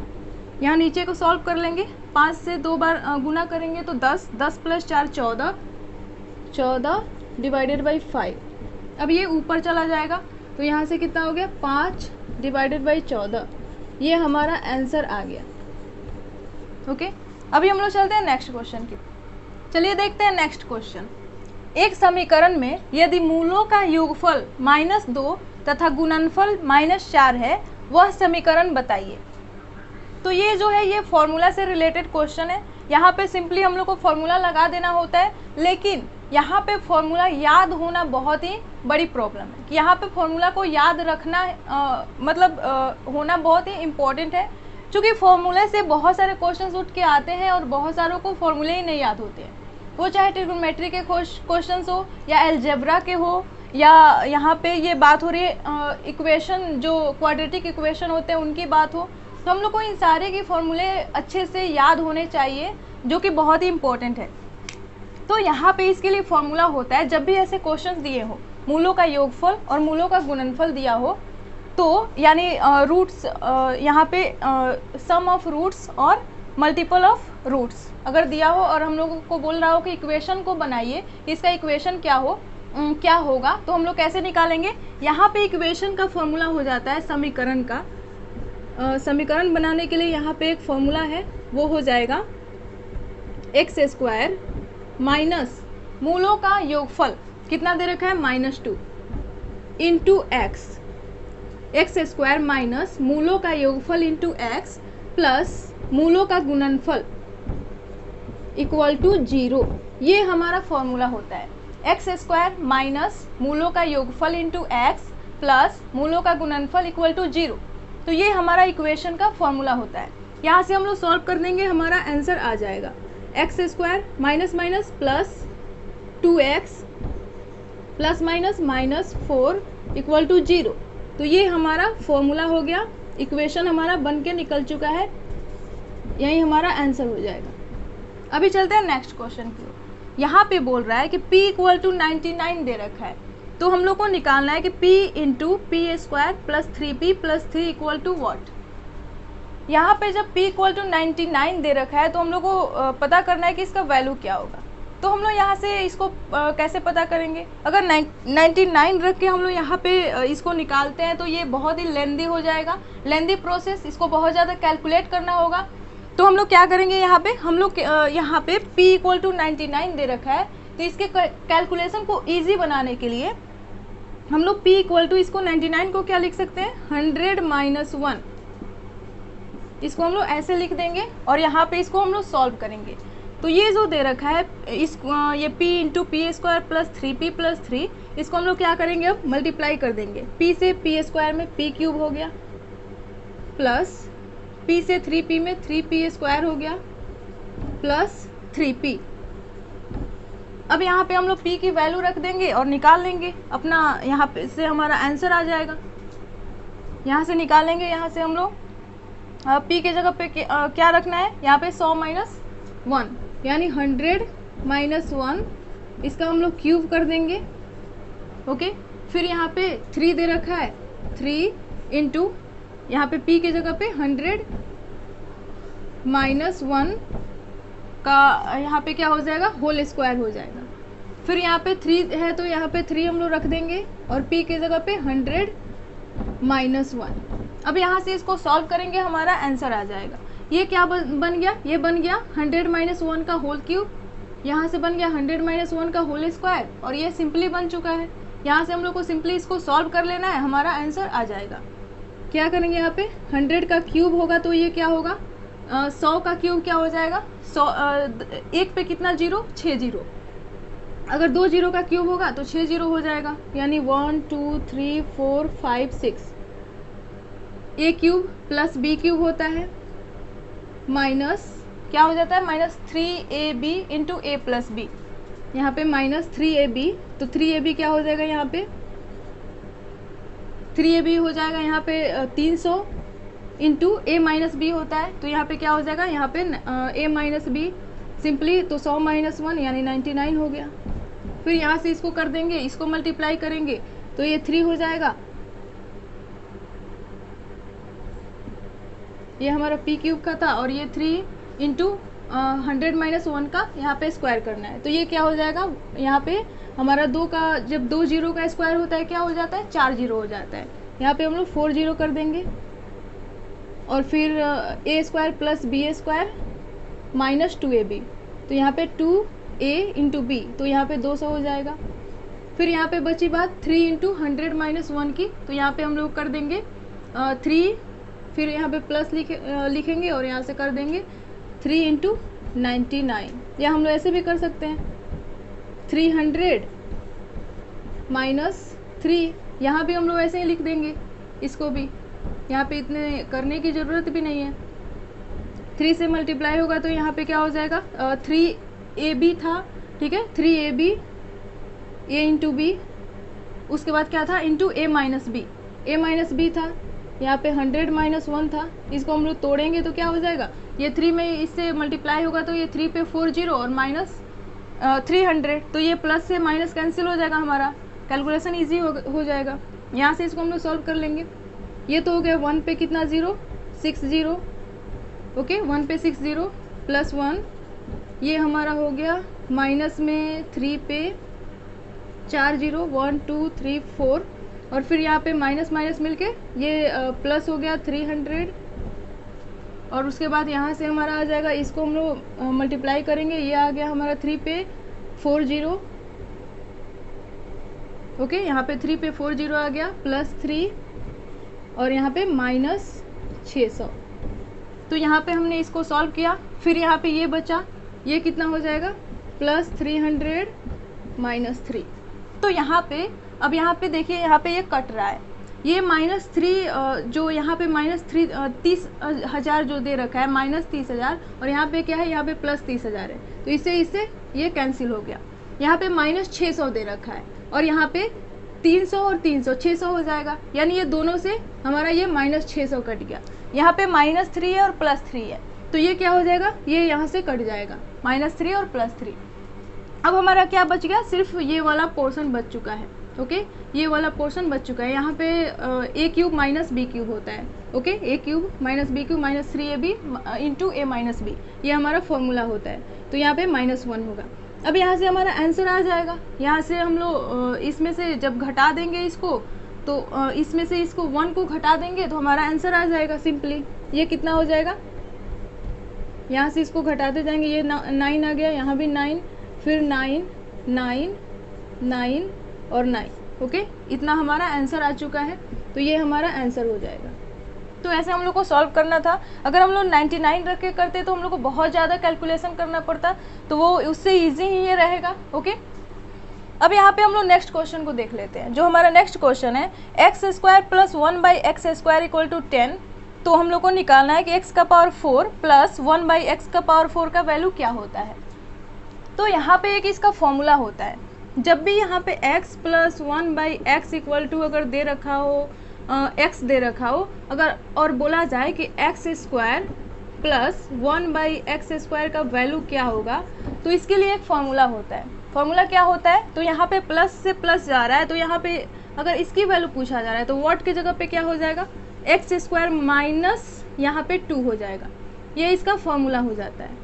तो जो ये नेक्स्ट हमारा क्वेश्चन दे रखा है, ये भी इसी पैटर्न पे है। यहाँ पे क्या हुआ है, यहाँ पे स्क्वायर दे रखा है और यहाँ पे पावर 4 में, यानी सिंपली क्या हुआ है, यहाँ पे स्क्वायर से पावर 4 हो गया, यानी जैसे ये दे रखा है यहाँ पे सिंपल था तो यहाँ पे स्क्वायर हो गया, यहाँ पे स्क्वायर है तो 4 हो गया, यानी यहाँ भी सिंपली चल रहा है, यहाँ भी स्क्वायर ही हो रहा है। अगर हम लोग देखें तो यहाँ भी स्क्वायर ही हो रहा है, तो यहाँ भी फॉर्मूला कौन सा लगेगा, वही वाला लगेगा, एक्स स्क्वायर माइनस 2।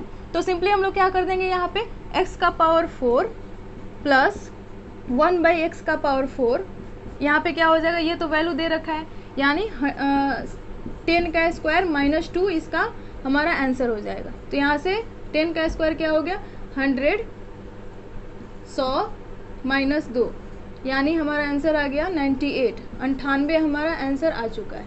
तो ऐसे क्वेश्चन को ऐसे सॉल्व करते हैं। अभी चलिए चलते हैं नेक्स्ट क्वेश्चन पे। चलिए देखते हैं नेक्स्ट क्वेश्चन 41। यहाँ पे जो क्वेश्चन दे रखा है 2 का पावर 1.5 अनुपात 2 का पावर 0.5, इसका वैल्यू क्या होगा। तो ये तो सिंपल क्वेश्चन है, इसको हम लोग क्या करेंगे, 2 का पावर 1.5 बटा 2 का पावर 0.5।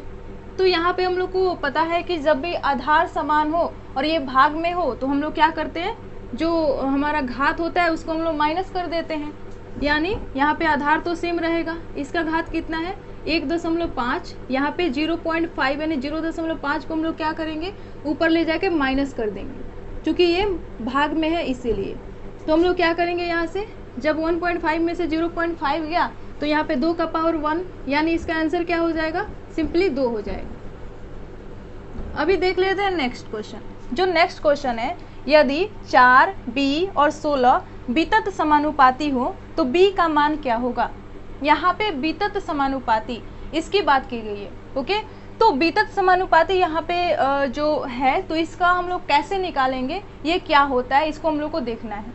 तो जैसे यहाँ पे 4 यहाँ पे दे रखा है, तो वितत समानुपाती इसको हम लोग लिखेंगे यहाँ पे b, फिर यहाँ पे समानुपात, फिर यहाँ पे b और यहाँ पे 16। जब भी वितत समानुपाती की बात आती है, इसका मतलब क्या है, ये हम लोग सिंपली इसको ऐसे लिख देते हैं। जब भी वितत समानुपाती कोई चीज़ बोली जाती है तो 4/b इक्वल टू ये हो जाता है b/16। वितत समानुपाती मीन्स इसका सिंपली अर्थ यही होता है कि दोनों जो इसका पोर्शन होगा, दोनों का रेशियो जो होगा वो इक्वल होगा। यहाँ पे 4/b बराबर b/16, तो ऐसे हम लोग इसको निकालते हैं। तो अब क्या हो जाएगा, हम लोग यहाँ से क्रॉस मल्टीप्लिकेशन करेंगे, यहाँ पे तिरछा गुना करेंगे और अपना आंसर निकालेंगे। यहाँ से b से b में यानी b² इक्वल टू क्या हो जाएगा, 16 से 4 में 16 चौका 64। तो यहाँ से क्या हो जाएगा, b जो है यहाँ पे रूट अंडर हो जाएगा 64, तो b का वैल्यू क्या हो जाएगा, 8 हो जाएगा। यही हमारा आंसर हो जाएगा। तो मैंने रेशियो एंड प्रोपोर्शन की वीडियो बना रखी है, उसमें मैंने बहुत ही अच्छे अच्छे कंसेप्ट बताए हुए हैं और उसमें लो से हार्ड पूरे टाइप के क्वेश्चंस हैं, तो उसको भी आप लोग देख लीजिएगा उस वीडियो को। मेरा आर्मी जीडीएन टीटीएन का जो प्लेलिस्ट है उसमें आपको मिल जाएगी। अभी चलते हैं नेक्स्ट क्वेश्चन की ओर। यहाँ पे नेक्स्ट क्वेश्चन बोल रहा है कि x अनुपात y इक्वल टू कितना दे रखा है, 3:4। तो हमें वैल्यू निकालनी है इसकी, 2x + 3y अनुपात 3y - 2x। तो यहाँ पे सिंपली हम लोग को कुछ नहीं करना होता, यहाँ पे सिंपली हम लोग क्या करना है, x के जगह पे 3 रख देना है और y के जगह पे 4 रख देना है। ओके, तो हम लोग यहाँ से रख के और वैल्यू इसका निकाल लेंगे। x के जगह पे क्या रखना है, 3 रखना है। 2 और 3 में गुना करेंगे तो कितना हो जाएगा, 6 प्लस फिर y के जगह पे 4, 3 और 4 कितना हो जाएगा, 12 अनुपात यहाँ पे फिर y के जगह पे 4 रखना है, 4 3 12 माइनस x के जगह पे यहाँ पे 3 रखना है, 3 दूनी 6। ऐसे हम लोग इसकी वैल्यू निकाल लेंगे। 12 6 18 अनुपात 12 में से 6 गया तो 6, यहाँ से अनुपात हम लोग का क्या निकल जाएगा, 6 से यहाँ पे कट जाएगा 18 3 बार में, यहाँ पे 3:1 हमारा आंसर आ जाएगा। ओके, अभी देख लेते हैं नेक्स्ट क्वेश्चन। यहाँ पे बोला जा रहा है कि 3 का पावर 7, 3 का घात 7, 3 का घात 12 और 3 का घात 17, इसका एलसीएम क्या होगा, यानी इसका लघुत्तम समापवर्तक क्या होगा, ये हम लोग को पता करना है। तो जब भी ऐसे क्वेश्चंस हो, जब भी ऐसे क्वेश्चंस दे रखे हो जिसका आधार समान हो, इन तीनों में आधार समान है, यहाँ भी 3, यहाँ भी 3, यहाँ भी 3, सिर्फ इसका घात चेंज है, इसमें 7 है, इसमें 12 है, इसमें 17 है, और ऐसे क्वेश्चंस को बोले कि इसका हम लोग का लसक क्या होगा, यानी इसका लघुत्तम समापवर्तक क्या होगा, तो जो भी जिसकी भी घात सबसे ज़्यादा होती है वही हमारी लसक हो जाती है, यानी लघुत्तम समापवर्तक हो जाती है। तो यहाँ पे 3 का पावर 17 ये सबसे ज़्यादा इसका घात है, तो यही हमारी लसक हो जाएगी। यहाँ पे सिंपली हमारा एलसीएम क्या हो जाएगा, ये हो जाएगा 3 का पावर 17, ये हमारा आंसर हो गया।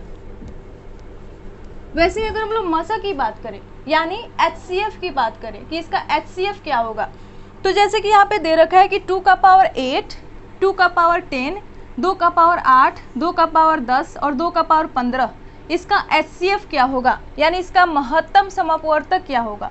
तो महत्तम समापवर्तक में वैसी संख्या, जब महत्तम समापवर्तक निकालना होता है तो हम लोग वैसी संख्या ढूंढते हैं जिसमें सभी मतलब एक ही संख्या हो, जिससे जितनी भी संख्याएं दे रखी हो उसमें भाग चला जाए।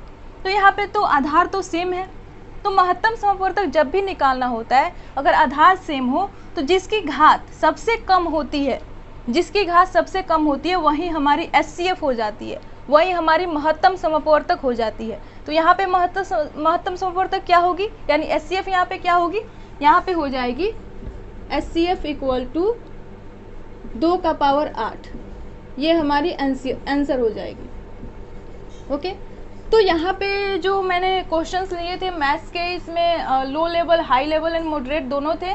यहाँ पे ऐसे इससे हार्ड आप लोगों में क्वेश्चन नहीं पूछे जाएंगे आर्मी जीडी टीडीएन के एग्जाम में, क्योंकि मैंने प्रीवियस ईयर के पैटर्न को देखा हुआ है। इससे हार्ड आप लोगों का लेवल नहीं जाएगा, और मैंने जितने भी प्रैक्टिस सेट पिछले कराए हैं उससे तो ये मतलब थोड़ा सा अप ही है, और मैं आगे जितनी भी और लेके आऊँगी इसे अप लेवल करते जाऊँगी, और वैसे आप सभी का कंप्लीट तैयारी होता जाएगा। साथ में आप लोग जो मैंने प्लेलिस्ट बना रखा है आर्मी जीडी टीडीएन का, उसमें जितने भी मैथ्स के मैंने टॉपिक करवाए हुए हैं उसके आप लोग अच्छे से रिवीजन कीजिए, उसको पढ़िए, और साथ में ये प्रैक्टिस सेट कीजिए। साथ में मॉक टेस्ट देते रहिए, जो मेरे वेबसाइट पे आप सभी को मिल जाएगी आर्मी जीडी टीडीएन का मॉक टेस्ट, वहाँ पे आप लोग जाके दीजिए। मैं वेबसाइट का लिंक अपने डिस्क्रिप्शन बॉक्स में दे दूँगी, वहाँ से आप लोग जाइए और वहाँ पे रजिस्टर एंड लॉगिन कीजिए और वहाँ पे मॉक टेस्ट दीजिए।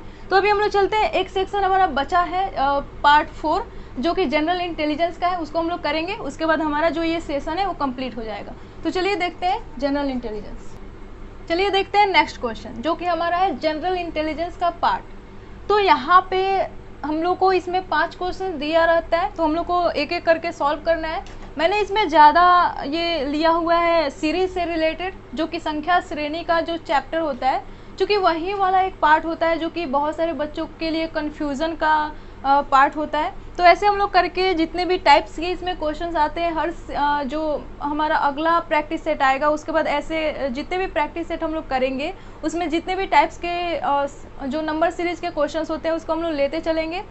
साथ में जो चैप्टर रीजनिंग में जो हार्ड होते हैं उसके क्वेश्चंस को हम लोग मतलब करते जाएंगे। ऐसे करके प्रैक्टिस सेट के थ्रू ही हमारा जितना भी टाइप्स होता है वो सारा कंप्लीट हो जाएगा। तो जैसे यहाँ पे पहला दिया हुआ है, यहाँ पे पहला जो फर्स्ट क्वेश्चन है रीजनिंग का, यहाँ पे 1331 है, उसके बाद 1728 है, फिर 2197 है। तो यहाँ पे पूछ रहा है कि इसके बाद क्या होगा। तो मैं आप सभी को बता दूं कि जब भी अगर आप सभी अगर क्वेश्चन जो संख्या श्रेणी यानी जो नंबर सीरीज के अगर आप लोग क्वेश्चंस को सही से करना चाहते हैं तो आप सभी को क्यूब और स्क्वायर ये दोनों याद होने चाहिए। क्यूब और स्क्वायर बहुत ही इंपॉर्टेंट है, ये याद होना ही होना चाहिए अगर नंबर सीरीज के क्वेश्चंस को आप लोग सॉल्व करना चाहते हो। तो यहाँ पे जो है यहाँ पे बात हो रही है जो 1331 है, ये क्या होता है, ये होता है 11 का क्यूब। ये जो है ये 11 का क्यूब होता है। उसके बाद 1728 ये क्या होता है, ये 12 का क्यूब होता है। ये जो है ये 12 का क्यूब होता है। फिर 2197 ये 13 का क्यूब होता है। तो इसके बाद क्या आएगा, इसके बाद आएगा 14 का क्यूब। तो 14 का क्यूब क्या होता है, 14 का क्यूब हो जाता है 2744। 14 का क्यूब ये हो जाता है 2744। ओके, तो ये हमारा आंसर हो जाएगा। तो ऐसे हम लोग को सॉल्व करना होता है, तो इसीलिए आप सभी को याद होने चाहिए कम से कम 20 तक का क्यूब और 30 तक का स्क्वायर। हालांकि उससे भी ज़्यादा भी बहुत सारे बच्चे 40 तक के स्क्वायर याद करते हैं, 30 तक के क्यूब याद करते हैं। तो ये सारी चीज़ें आप सभी को याद होनी चाहिए अगर आप लोग मैथ्स के भी क्वेश्चन जल्दी से जल्दी करना चाहते हो तो, और साथ में ही जो रीजनिंग का नंबर सीरीज क्वेश्चन होता है वो भी। अभी देखते हैं नेक्स्ट क्वेश्चन। तो यहाँ पे कोडिंग को इस यहाँ पे ऐसे लिखा जाता है, तो डी कोडिंग को हम लोग कैसे लिखेंगे। तो कोडिंग को लिखने के लिए कैसा कोड किया गया है, सी से डी यानी +1 हो रहा है, फिर ओ से पी यहाँ भी +1 हो रहा है, फिर यहाँ पे डी से ई हुआ है, यहाँ भी +1 हो रहा है, फिर डी से यहाँ पे डी का बात हो गया, फिर आई से क्या हुआ, आई से हमारा हो गया जे, आई से हुआ है जे यानी +1, फिर एन से क्या हुआ ओ हो गया यानी +1 हो रहा है। यहाँ पे सभी में +1 होते जा रहा है, तो हम लोग इसमें भी क्या करेंगे, इसमें भी +1 करके लिखते जाएंगे, वैसे ही ये अरेंज होगा। तो डी से +1 करेंगे तो क्या होगा, ई होगा, उसके बाद ई से एफ, फिर सी से डी, फिर ओ से पी, डी से फिर ई हो जाएगा, फिर आई से जे, एन के बाद फिर ओ हो जाएगा, फिर जी के बाद एच हो जाएगा। यानी यहाँ पे +1 होता जा रहा है, तो इसमें तो कोई ज़्यादा ये करना नहीं है, सिर्फ हम लोग को पैटर्न जानना होता है कि इसका पैटर्न क्या चल रहा है। फिर जो हमारा नेक्स्ट क्वेश्चन है यहाँ पे 1.5, 2.3, 3.1, 3.9, उसके बाद क्या आएगा ये हम लोग को पता करना है। तो यहाँ पे स्पेशली हम लोग को जानना है कि यहाँ पे पैटर्न क्या चल रहा है। तो जो यहाँ पे 1.5 है, 1.5 से 2.3 हो गया है, तो इसमें क्या ऐड हुआ है, क्योंकि यहाँ पे कुछ ही ज़्यादा हो रहा है, तो इसका मतलब क्या है, यहाँ पे जो है हमारा ओके यहाँ पे हम लोग को ये भी क्वेश्चन देखना है अभी 47। तो ये जो क्वेश्चन है 5 के बाद 45 हो गया, फिर उसके बाद 405 हो गया, फिर 36 45 हो गया, यानी ये जो है ये एकदम शार्पली बढ़ रहा है, शार्पली इंक्रीज हो रहा है, यानी बहुत ही ज़्यादा एक बार में बहुत ही ज़्यादा इंक्रीज हो रहा है। यानी इसका मतलब क्या है, यहाँ पे ज़रूर मल्टीप्लाई हो रहा होगा, क्योंकि ऐड होता है तो कुछ ही ऐड होता है, ज़्यादा तो ऐड होता नहीं है। तो यहाँ पे क्या है, यहाँ पे मल्टीप्लाई ही हो रहा होगा। तो हम लोग क्या करेंगे, 5 से 45, यानी ये कितने बार में होगा, 5 9 45, 5 में 9 से अगर हम लोग मल्टीप्लाई कर देते हैं यहाँ पे, तो यहाँ पे क्या हो गया, 45 हो गया। अब हम लोग आगे चेक करेंगे कि यही पैटर्न चल रहा है या दूसरा चेंज हुआ है। तो फिर यहाँ पे हम लोग 45 में 9 से मल्टीप्लाई करेंगे। तो जब हम लोग 45 में 9 से मल्टीप्लाई करेंगे तो 9 बचे 45, फिर 4 बचा, 9 चौका 36 और 4 40, यानी यहाँ भी 9 से मल्टीप्लाई हुआ। फिर हम लोग नेक्स्ट देखेंगे यहाँ पे 9 से मल्टीप्लाई करके, तो 9 बचे 45, 9 चौका 36, तो ये भी सही है, यानी 9 से ही मल्टीप्लाई होता जा रहा है। तो इसमें भी हम लोग क्या करेंगे, इसमें भी 9 से मल्टीप्लाई कर देंगे तो हमारा आंसर आ जाएगा। ओके, तो यहाँ पे हम लोग 9 से मल्टीप्लाई कर देते हैं, 9 बचे 45, 4 बचा, 9 चौका 36 और 4 40, फिर 4 बचा हमारे पास, 9 छक 54 और 4 58, 5 बचा हमारे पास, 9 तिरका 27 और 5 27 5 कितना हो गया, 32, यानी हमारा आंसर आ गया 32,805। ये हमारा आंसर हो गया। ओके, अभी हम लोग का ये नेक्स्ट क्वेश्चन है। तो 1.5 से 2.3 हो गया है, यानी यहाँ पे क्या ऐड हुआ है, क्योंकि यहाँ पे थोड़ा सा इंक्रीज हो रहा है, यानी यहाँ पे ऐड ही हो रहा होगा, ऐसे हम लोग को पैटर्न को समझना होता है। तो 1.5 से 2.3 हो रहा है, यानी यहाँ पे क्या हुआ है, यहाँ पे हम लोग अगर ऐड करें 0.8, तो हमारा क्या हो जा रहा है, यहाँ पे 1.5 में अगर हम लोग 0.8 को ऐड करेंगे, प्लस करेंगे, तो ये क्या बन जा रहा है, 2.3 बन जा रहा है। वैसे यहाँ पे अगर हम लोग देखें 2.3 में 2.3 से कितना हुआ है, 3.1 हुआ है। यहाँ भी क्या हुआ है, यहाँ भी प्लस 0.8 से इंक्रीज हो रहा है। वैसे यहाँ भी चल रहा है, 3.1 में अगर हम लोग ऐड कर दें 0.8, तो ये क्या बन जाएगा, 3.9 बन जाएगा। तो हम लोग आगे क्या करेंगे, 3.9 में प्लस 0.8 ऐड कर देंगे, तो यहाँ पे क्या बन जाएगा, यहाँ पे बनेगा हमारा 8 9 17, 7 हो गया, यहाँ तो पॉइंट तो आएगा ही, और यहाँ पे हमारे हाथ में 1 है, तो 3 और 1 4, यानी 4.7 हमारा आंसर हो जाएगा यहाँ पे। ओके, 4.7 जो है वो हमारा आंसर हो जाएगा। अभी हम लोग देख लेते हैं नेक्स्ट क्वेश्चन। जो हमारा नेक्स्ट क्वेश्चन है यहाँ पे एकोलाइट, इसको हम लोग लिखते हैं ऐसे PDBKFUZ। तो हमें इसको बर्निश को हम लोग कैसे लिखेंगे ये लिखना है। तो सबसे पहले हम लोग को पता करना है कि ये कैसे लिखा गया है, ये हम लोगों ने कैसे इसको पैटर्न को सजाया हुआ है, उसके बाद हम लोग इसको निकालेंगे। तो जैसे कि एकोलाइट, इसको हम लोगों ने लिख दिया यहाँ पे, फिर नीचे हम लोग क्या लिख देंगे, इसको जो यहाँ पे लिखा गया है PD, उसके बाद B है, उसके बाद क्या है K है, फिर FU, फिर Z। अब हम लोग को देखना है कि इसका पैटर्न क्या चल रहा है।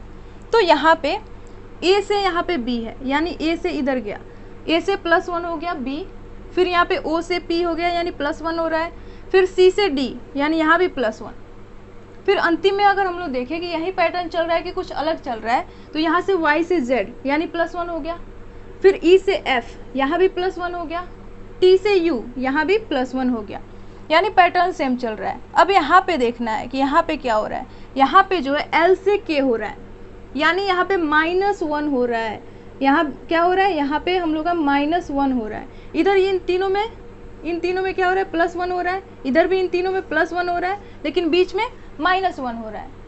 L क्या होता है, L जो है हमारा 12 पे होता है, और K जो है 11, यहाँ पे K जो है 11 पे होता है, तो यानी यहाँ पे -1 हो चुका है। तो हम लोग जो इस पैटर्न का जो इसमें यूज़ हुआ है, वही पैटर्न हम लोग नेक्स्ट जो हमारा दे रखा है जिसको हम लोग को निकालना है, उसमें भी वही पैटर्न यूज़ करेंगे और हम लोग अपना आंसर निकालेंगे। तो जो यहाँ पे बर्निश दे रखा है, बर्निश, इसके जो हम लोगों ने पैटर्न देखा उसके थ्रू इसके आंसर को हम लोग को फाइंड आउट करना है। तो बर्निश मैंने लिख दिया। अब यहाँ से हम लोग क्या करेंगे, इधर इन तीनों में +1 करेंगे, तो ये R से S हो जाएगा, यहाँ B से क्या हो जाएगा, C हो जाएगा, U से यहाँ पे क्या हो जाएगा, भी हो जाएगा। ओके, ये हम लोगों ने निकाल लिया। जो n है इसका -1 होगा, तो n का क्या होता है वैल्यू, 14 होता है, तो इसका -1 यानी 13 पे क्या आता है, m आता है, तो हम लोग यहाँ पे m बीच में लिख देंगे। यहाँ पे -1 हो गया, ये तो +1 वाला सीरीज है। फिर यहाँ पे देखना है, यहाँ पे i से +1 होगा तो इधर क्या हो जाएगा, j हो जाएगा। फिर h से +1 होगा तो यहाँ पे i हो जाएगा, और s से +1 होगा तो क्या होगा, t हो जाएगा। यानी जो हमारा आंसर आ गया SBCMITJ, तो ये हमारा आंसर हो जाएगा। तो ऐसे पैटर्न बनते रहते हैं, ऐसे हम लोग को चेक करना होता है। हम लोग सबसे पहले जो दिया रहता है पैटर्न उसको ऊपर लिख देना है, और फिर नीचे उसके बराबर में जो देता है उसको लिख देना है, और चेक कर लेना है कि क्या पैटर्न चल रहा है। वैसे हम लोग को ईजिली हम लोग निकाल सकते हैं कि क्या यहाँ पे पैटर्न चल रहा है और कैसे हम लोग को आंसर को फाइंड आउट करना है। तो ये हमारे प्रैक्टिस सेट हमारी रही, जो कि प्रैक्टिस सेट 3 थी। ऐसे हम लोग और भी प्रैक्टिस सेट करते जाएंगे और अपने कंसेप्ट को क्लियर करते जाएंगे। आप लोग इस प्रैक्टिस सेट को देखिए, इस वीडियो को, उसके बाद आप लोग जाके मॉक टेस्ट दीजिए, जो कि मेरे वेबसाइट पे आप सभी को मिलेगी। उसका लिंक मैं आप सभी को डिस्क्रिप्शन में दे दूंगी, वहाँ से आप लोग जाइए, पहले रजिस्टर कीजिए, फिर लॉगिन कीजिए। जिन्होंने टेस्ट अभी तक नहीं दिया है वो दीजिए। और अगर आपको रजिस्टर या लॉगिन में कोई भी प्रॉब्लम होती है तो आप मेरे टेलीग्राम चैनल पे आके वहाँ पे क्वेश्चन पूछ सकते हैं, वहाँ पे आप सभी को मिल जाएगा। वहाँ पे टेलीग्राम चैनल पे एक वीडियो भी अपलोड की गई है इससे संबंधित, वेबसाइट पे कैसे लॉगिन करना है और रजिस्टर करना है, तो वहाँ पे आप सभी को मिल जाएगी वीडियो।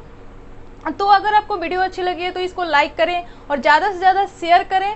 और अगर आपने अभी तक मेरे चैनल को सब्सक्राइब नहीं किया है तो इसको सब्सक्राइब कर लें, और प्लीज़ अपने दोस्तों तक इसको ज़्यादा से ज़्यादा पहुँचाएँ, क्योंकि ज़्यादा से ज़्यादा अगर आप सभी मेरे वीडियो को शेयर करेंगे तो मुझे मोटिवेशन मिलेगा, और मैं ऐसे ही वीडियो डेली लाते रहूँगी।